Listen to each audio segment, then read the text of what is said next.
दोस्तों, बाबा साहब महज किसी व्यक्ति का नाम नहीं है।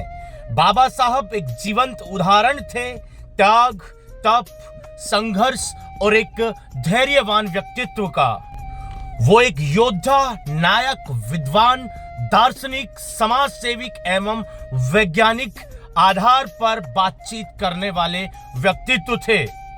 ये सारे गुण उनके व्यक्तित्व से झलकते थे।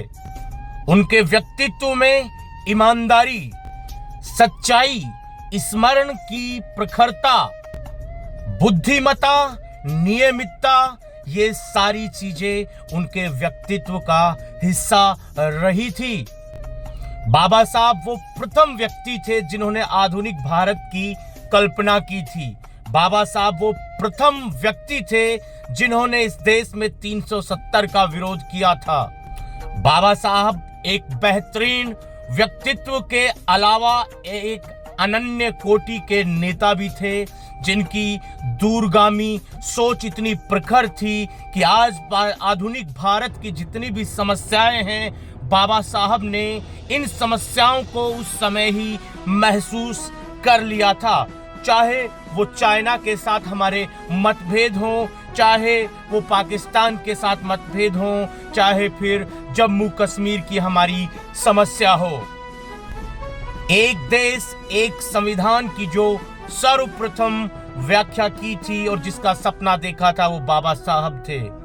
श्यामा प्रसाद मुखर्जी जी का नाम लिया जाता है, परंतु श्यामा प्रसाद मुखर्जी जी बहुत बाद में एंटर हुए थे। परंतु जिस समय इस देश में 370 की नींव रखी जा रही थी, उस समय एकमात्र ऐसे व्यक्ति थे बाबा साहब, जो उस समय की संविधान सभा से उठकर बाहर चले गए थे। बाबा साहब ने चाइना के बारे में भी एक बात की थी। उस समय उन्होंने कहा था कि नेहरू जी की आज की जो नीतियां हैं, ये आने वाले समय में भारत के गले की फांस बनेंगी।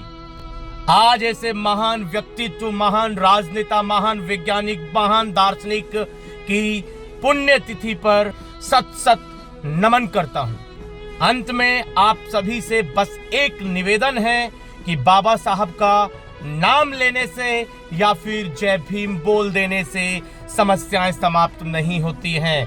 समस्याओं के सामने आंख मूंद लेने से भी समस्याएं खत्म नहीं होती हैं। अगर आपको समस्याओं से निजात पाना है तो आपको समस्या से लड़ना होगा, जूझना होगा, संघर्ष करना होगा और अंत में धैर्य के साथ विजयी होना पड़ेगा।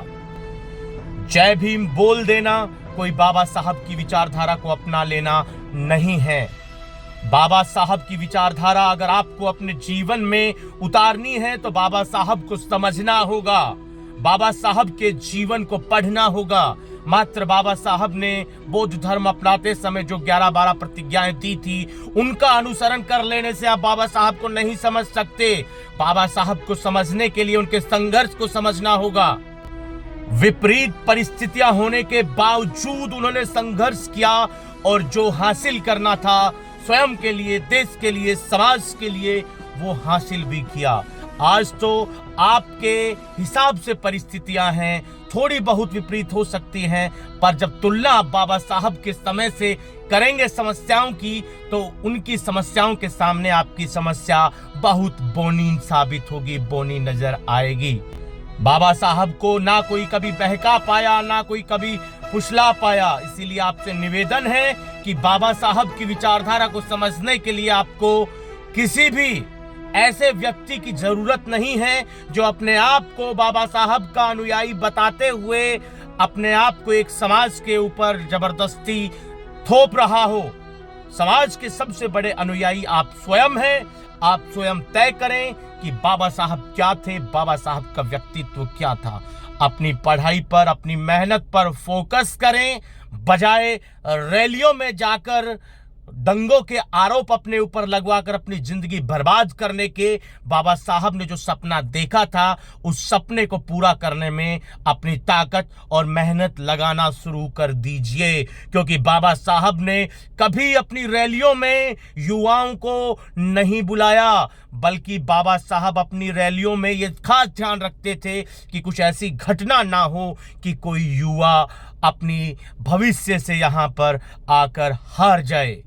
तो आज के नेताओं से भी यही निवेदन है कि वास्तव में आप बाबा साहब के अनुयायी हैं तो अपनी रैलियों से बाबा साहब के समाज के, इस देश के युवाओं को दूर रखें, अपनी लड़ाई खुद रखें, अपनी राजनीति खुद करें। बाबा साहब के युवाओं को उनका अनुयायी खुद बनने के लिए प्रेरित करें, ना कि उनके कंधे का इस्तेमाल करके अपनी राजनीति को चमकाएं। ये बात आप समझ लीजिए। अंत में पुनः बाबा साहब की पुण्यतिथि पर मैं उन्हें सत सत नमन करता हूं। जय भीम, जय हिंद की सेना साथियों।